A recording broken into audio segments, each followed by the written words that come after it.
بالله من الشيطان الرجيم بسم الله الرحمن الرحيم ألف لام ميم ذلك الكتاب لا ريب فيه هدى للمتقين وقال رسول الله صلى الله عليه وسلم إن العلماء ورثة الأنبياء صدق الله العظيم وصدق رسوله النبي الكريم ټول ملګري شوق او محبت سره درود شریف وایي. د دې ډېرې بابرکتي او منورې غونډې ډېر بابرکت او منوره مشران علماء کرام زما مخې ته تشریف فرما د دې علاقې بهر نه راغلي مشران نوجوانان او ګلالي ماشومان الله نه دعا ده الله پاک دا زموږ مجلس په خپل دربار کې قبول کړي. الله پاک دې د مفتی محمد اکبر صاحب مولانا منتظم صاحب دغه ګلشن د جامع بنوریه په محله ګلشن آباد کې د ګلشن دی الله پاک آباد ساتي. زما عزتمندو مختصر وخت لپاره تاسو ته مخاطب کېږم، ستاسو توجه به پکار وي. زما عزتمندو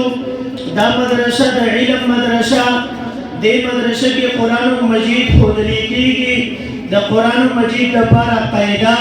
د قرآن مجید ناظره، د قرآن مجید تجوید، د قرآن مجید حفظ، د قرآن مجید ترجمه، د قرآن مجید تفسیر. هغه چې په قرآن کې کوم نظام پروت دی، هغه نظام چې د فقه په شکل کې موجود دی، هغه نظام دلته ولوستل کېږي. دا د علومو یو ګهواره ده. هغه د رسول الله صلی الله علیه وسلم د علومو تسلسل دی، د هغه برکاتو تسلسل دی، د هغه فیوزاتو تسلسل دی. یو دور هغه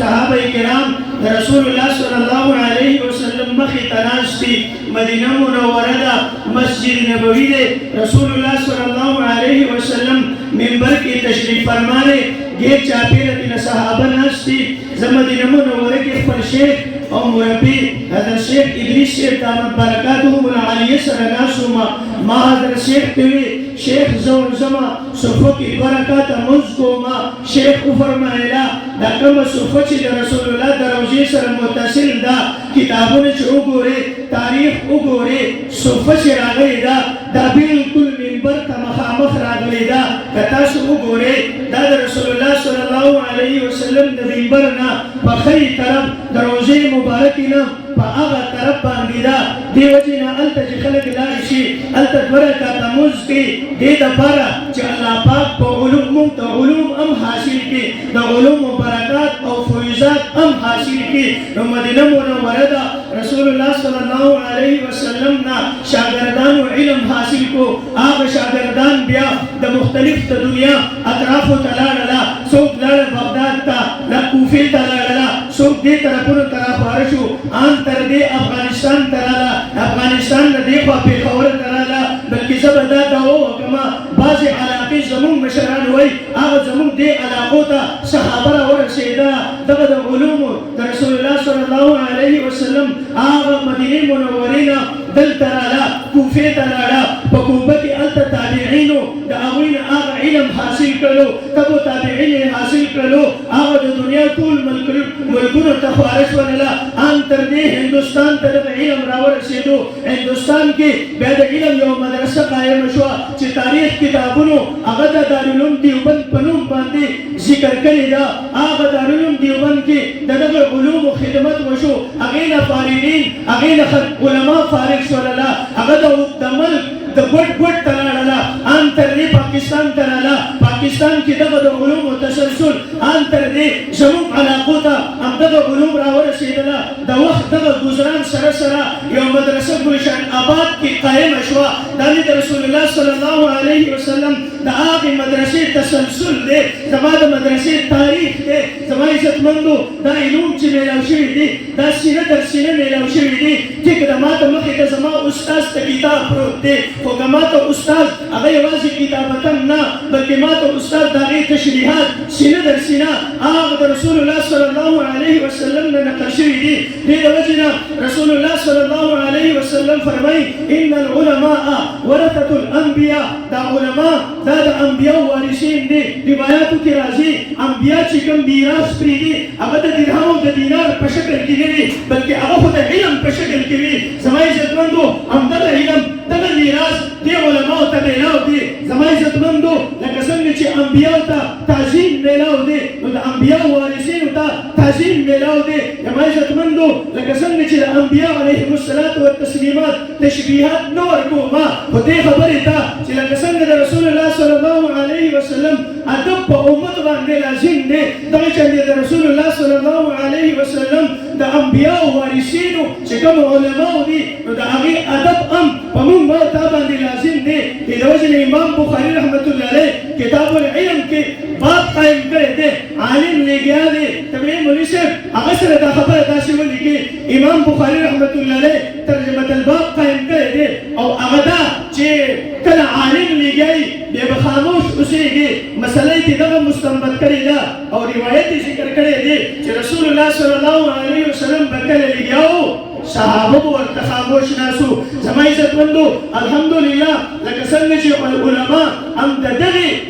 علم وارثین دي هم دغه علم و عمل وارثین دي ځای خور کړی دی هم هغه شان دي کله چې هم د دین د تحفظ خبره راغلې ده رسول الله صلی الله علیه وسلم دور نه واخله تر دې دوره پورې هر دور کې که د دین د تحفظ خبره راغلې ده بیا دا عالم مخې ته راغلی دی دې میدان ته راغلی دی په میدان باندې د هغه بېدینو مقابله کړې ده قرآن ذکر کړی دی ابو جهل راغلی لا تسمعوا لهذا القرآن والغوا فيه چې تاسو قرآن ته غوږ مه ږدئ کله قرآن ویلې کېږي بیا شور کوئ هغه وخت نه همدغه یو دغه د حق او د باطل معرکه را روانه ده تر دې دوره پورې را روانه ده زما عزتمندو ستا ذهن ته دا یو خبره ته راچومه هغې دپاره دا مقدمه مې کېښوده د حق او د باطل معرکه هغه دور نه را روانه ده یو د حق صف دی یو د باطل صف دی ما او تا به خپل قدمونو ته ګورو ما او تا کوم صف کې ولاړ یي ما او تا د حق پرستو صف کې ولاړ یي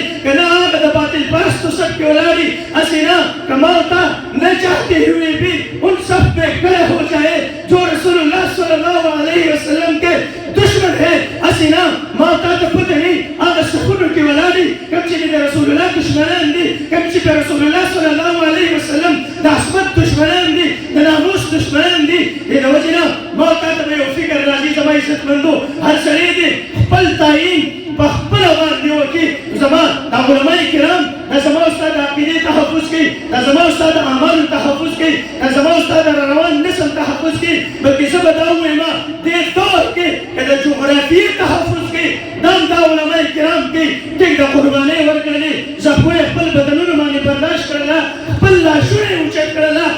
په خپلو خپلوانو په وینو باندې خپل لاسونه رنګ کړله الحمدلله دې عالم د هغه دور نه واخله تر دې دوره پورې په عقیدې کمپرومایز نه دی کړی په مدرسې کمپرومایز نه دی کړی په مسجد کمپرومایز نه دی کړی زما او ستا په دغې علوم او عمل باندې کمپرومایز نه دی کړی نو چې کله عالم دونه قربانۍ ته تیار دی بیا ما او ستاسو ذمهواري جوړېږي که نه جوړېږي تاسو نه تپوس کوم بیا ما او ستاسو ذمهواري جوړېږي که نه جوړېږي چې کله یو عالم ستا دا قاعد تحفظ کوي نو بیا دا عالم دا حق کېږي ما او تا باندې چې کله دا عالم میدان کې ودرېږي بیا ما او تا د هغه مټې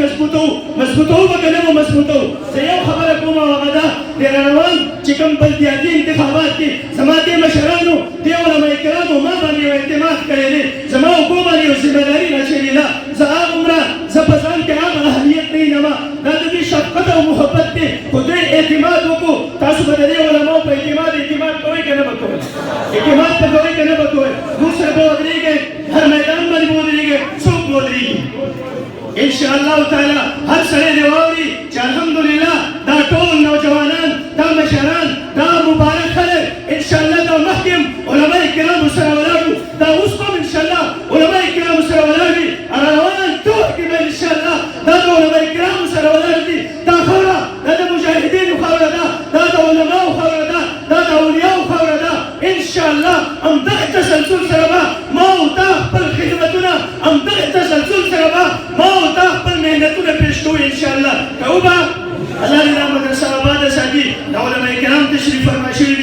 نعمت زیات واغستو با معذرت سره الله تعالی د عمل کولو توفیق مو ټولو ته نصیب کړي. واخر دعوانا الحمدلله.